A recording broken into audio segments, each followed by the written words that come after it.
بسم اللہ الرحمن الرحیم۔ شروع کرتا ہوں اللہ کے پاک نام سے جو بہت بڑا مہربان نہایت رحم والا ہے۔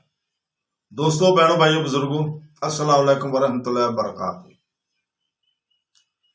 آج ہم آپ کے سامنے لات اور عزا کو بیان کر رہے ہیں۔ اسلام سے پہلے عرب کے لوگ اللہ تعالیٰ کے ساتھ بہت سی بتوں اور جھوٹے معبودوں کی پوجا کیا کرتے تھے۔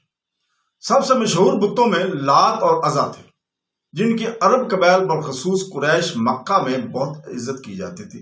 یہ بت قبل از اسلام عرب میں شرک اور بت پرستی کی علامت بن گئے تھے، جن کی عرب قبائل بالخصوص قریش مکہ میں بہت عزت کی جاتی تھی۔ لات اور عزا کی پوشیدہ تاریخ بتاتی ہے کہ کس طرح بت پرستی حضرت آدم علیہ السلام کی اولاد میں خالص توحید کو ترک کرنے کے بعد آہستہ آہستہ پھیل گئی تھی۔ اسلام بعد میں ان باطل عقائد کو ختم کرنے اور ایک اللہ کی عبادت کو بحال کرنے کے لیے آیا تھا۔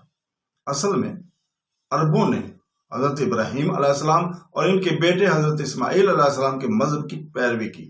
وہ اللہ پر ایمان رکھتے تھے اور کعبہ کو عبادت کا مرکز سمجھتے تھے۔ تاہم وقت کے ساتھ ساتھ لوگوں میں جہالت اور توہم پرستی پھیل گئی۔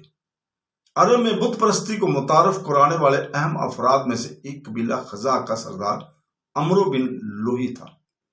تاریخی روایات میں بتایا گیا کہ اس نے شام کا سفر کیا اور وہاں لوگوں کو بتوں کی پوجا کرتے دیکھا۔ وہ ان کے رسم و رواج سے متاثر ہوا اور ان بتوں کو وہ واپس مکہ لے آیا۔ اس نے عربوں کو ان کی عبادت کرنے اور ان کے لیے جانور قربان کرنے اور ان سے برکت حاصل کرنے کی ترغیب دی۔ رسول پاک صلی اللہ علیہ وسلم نے عمرو بن لوہی کو سخت مذمت کی کیونکہ اس نے ابراہیم علیہ السلام کا مذہب تبدیل کر دیا تھا۔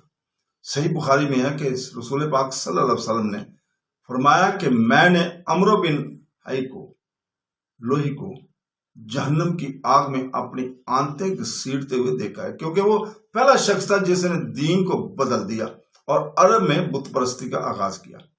اس سے پتہ چلتا ہے کہ غلط عقائد پھیلانا اور لوگوں کو اللہ تعالیٰ کی ہدایت سے دور کرنا کتنا خطرناک اور کتنا بڑا گناہ ہے۔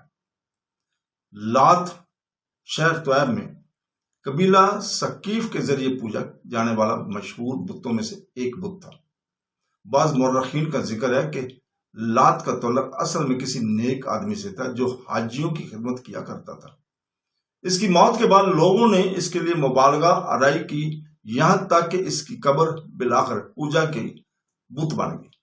نسل در نسل لوگ احترام اور عبادت کا فرق بھول گئے۔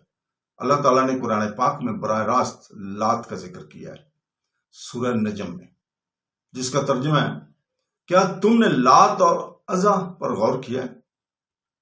مکہ کے قریب عزا کے بت کی پوجا کی جاتی تھی اور خاص طور پر قریش کی طرف سے اس کی تعظیم کی جاتی تھی۔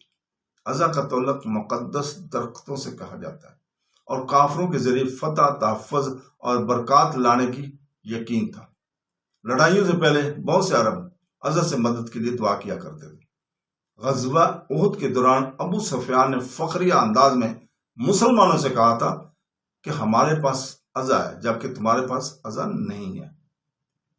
نبی کریم صلی اللہ علیہ وسلم نے مومنوں کو جواب دینے کے لیے ہدایت کی، اللہ ہمارا مولا ہے اور تمہارا کوئی محافظ نہیں ہے۔ صحیح بخاری اور اس واقعے نے توحید اور بت پرستی میں فرق کو واضح طور پر ظاہر کر دیا۔ عربوں نے منات نامی ایک اور بت کی پوجا کی تھی جو مدینہ کے علاقے کے قریب معزز تھا۔ لات، عزا اور منات مل کر عرب کے 3 عظیم بت بن گئے تھے۔ اللہ تعالیٰ نے سورہ نجم میں ان بتوں کے جھوٹ کا پردہ فاش کیا ہے۔ سورہ نجم میں اللہ تعالیٰ فرماتا ہے، جس کا ترجمہ ہے، اور کیا تم نے لات اور عزا اور منات کو دیکھا ہے جو کہ تیسرا ہے؟ ان آیات نے مشرکین کے عقائد کو چیلنج کیا اور انہیں یاد دلایا کہ بت نہ تو کسی کی تخلیق کر سکتے اور نہ مدد کر سکتے اور نہ ہی کسی کی حفاظت کر سکتے۔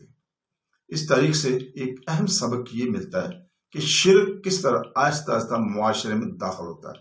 لوگ اکثر نیک لوگ نیک لوگوں کی تعریف یا احترام سے شروع کرتے ہیں، لیکن شیطان آہستہ آہستہ انہیں عبادت اور توہم پرستی کی طرف گمراہ کرتا ہے۔